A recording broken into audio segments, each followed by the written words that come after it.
देखो शालिनी, मैं तुमसे कितनी बार कह चुका हूँ, यदि साल में एक बार तुमसे पैसे मांगू तो तुम मुझसे लड़ाई मत किया करो। साल में एक बार तुम तो एक ही बार में इतना ज्यादा हार जाते हो कि साल भर मैं चुकाती रहती हूँ। शालिनी की व्यंग भरी बात सुनकर राजीव थोड़ा झेपते हुए बोला, अब छोड़ो भी, तुम्हें तो पता है कि मेरी बस एक ये कमजोरी है और तुम्हारी यह कमजोरी है। कितने सालों में भी मेरी कमजोरी को तुम दूर नहीं कर सकी। राजीव के तर्क को सुनकर शालिनी भौचक्की रह गई। राजीव अब जब चला गया तो शालिनी सोचने लगी कि उसके जीवन की शुरुआत ही कमजोरी से हुई थी। एमए का पहला साल भी वह पूरा नहीं कर पाई थी। उसके पिता ने राजीव के साथ उसकी शादी तय कर दी। राजीव पढ़ा लिखा था और देखने में स्मार्ट भी था। सबसे बड़ी बात यह थी कि उसकी 40,000 रुपये महीने की आमदनी थी। शालिनी ने तब सोचा था कि वो अपने माता पिता से कहे कि वे उसे एमए पूरा करने दे, पर राजीव को देखने के बाद उसे स्वयं ऐसा लगा कि बाद में शायद वैसा वर न मिले। बस ये वहीं से शायद राजीव के प्रति उसकी कमजोरी ने जन्म ले लिया था। उसे आज लगा कि विवाह के बाद वह राजीव की मीठी मीठी बातों व मुस्कानों से क्यों हारती रही। शादी के बाद शालिनी की वह पहली दिवाली थी। सुबह सुबह ही जब राजीव ने उससे कहा कि 10,000 रुपये निकाल कर लाना तो शालिनी चकित रह गई कि कभी भी 1-2 हज़ार रुपये से ज्यादा न मांग करने वाले राजीव ने आज इतने रुपए क्यों मांगे। शालिनी ने पूछा, क्यों? लाओ यार, राजीव हंसकर बोला था, जरूरी काम है, शाम को काम भी बता दूंगा। राजीव की रहस्यपूर्ण मुस्कुराहट देखकर शालिनी ने समझा कि शायद उसके लिए नई साड़ी लाएगा। शालिनी दिन भर सुंदर कल्पनाएं करती रही, पर जब शाम के 7-8 बजे पर राजीव घर नहीं लौटा तो दुश्चिंताओं ने उसे आ घेरा। तरह तरह के बुरे विचार उसके मन में आने लगे। कोई दुर्घटना तो नहीं हो गई? किसी ने राजीव की बाइक के आगे पटाखे छोड़कर उसे घायल तो नहीं कर दिया? 8 बजने के बाद इस विचार से घर की दहलीज सुनी न रहे। उसने 4 दिए जला दिए, पर उसका मन भयानक कल्पनाओं में ही लगा रहा। दूसरी रात आंखों में कट गई, पर राजीव नहीं आया। हड़बड़ाकर जब वह सुबह उठी तो अच्छी धूप निकल आई थी और उसने देखा कि दूसरे पलंग पर राजीव सोड़ा पड़ा है। उसके पास पहुंची, पर तुरंत भी पीछे हट गई। राजीव की सांसों से शराब की बू आ रही थी। तभी शालिनी को रुपये का ख्याल आया। उसने राजीव की सभी जेबें टटोल कर देखी, पर खाली थी।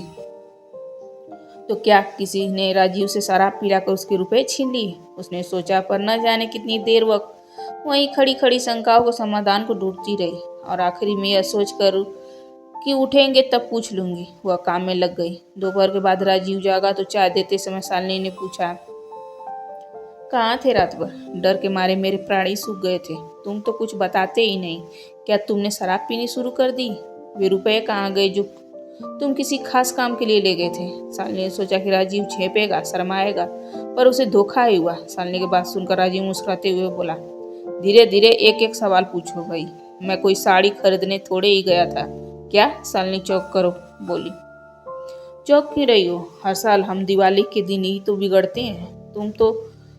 तुम जुआ खेल कर आ रहे हो। 10,000 रुपये तुम जुए में हार गए? वह दुखी होते हुए बोली थी। तब राजीव ने उसके कंधे पर हाथ रखा, कहा, अरे यार, साल भर में एक ही बार तो रुपया खर्च करता हूँ। तुम तो साल में 5-6 हजार रुपये की 4-5 साड़ियाँ खरीद लेती हो। शालिनी ने सोचा कि थोड़ी ढील देकर वह राजीव को ठीक कर लेगी, पर यही उसकी दूसरी कमजोरी साबित हुई। पहले 10,000 रुपये ही खत्म करने का हो जाने वाली बात 20,000 रुपये तक पहुंच गई, जिसे चुकाने के लिए अगली दिवाली आ गई थी। पिछली बार तो उसने छिपाकर बच्चों के लिए 10,000 रुपये रखे थे, पर राजीव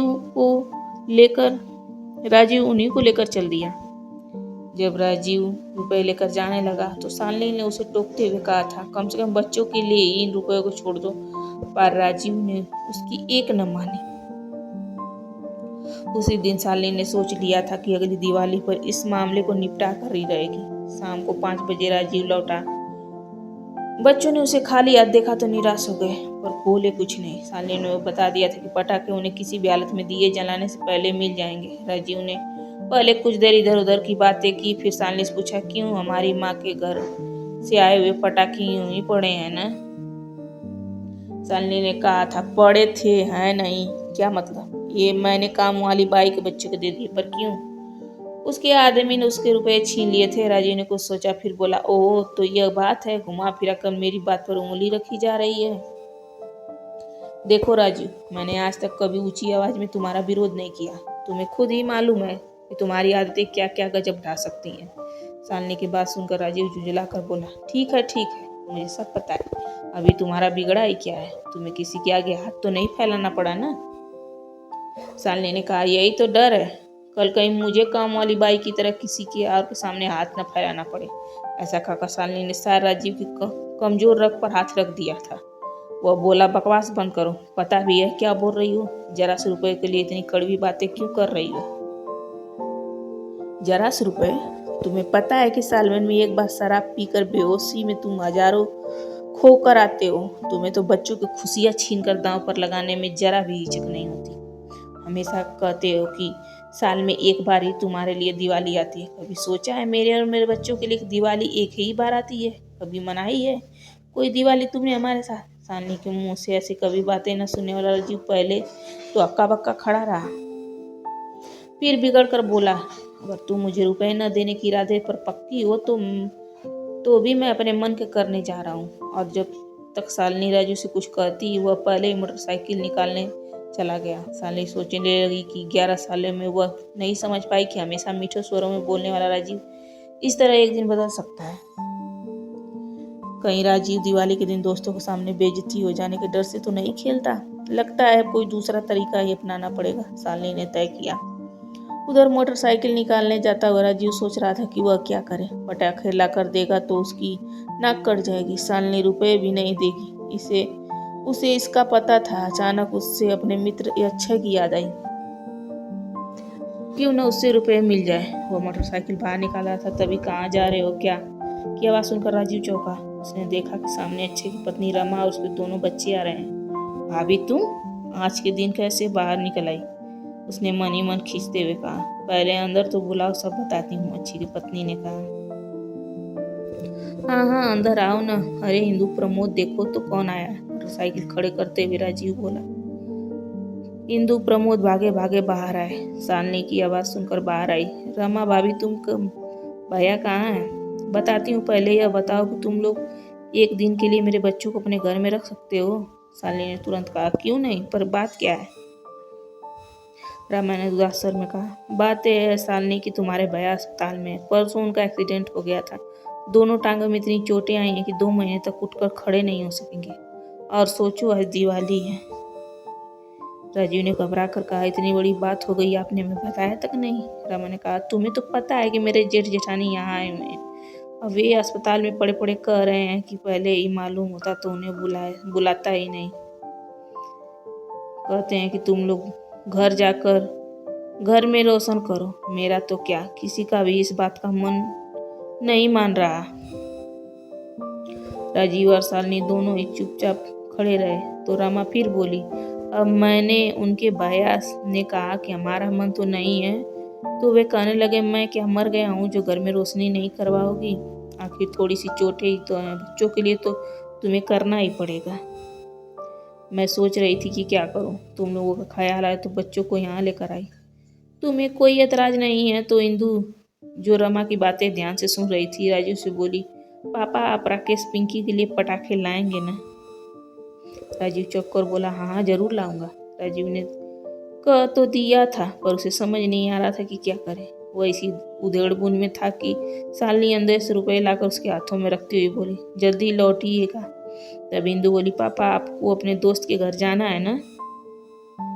दोस्त के घर? राजीव ने चौंक कर इंदु की ओर देखा। हाँ पापा, माँ कह रही थी कि आपके दोस्त के हाथ और पैर टूट गए हैं, आप उनके लिए दिवाली मनाने जाते हैं। राजीव को समझ नहीं आया कि क्या कहे।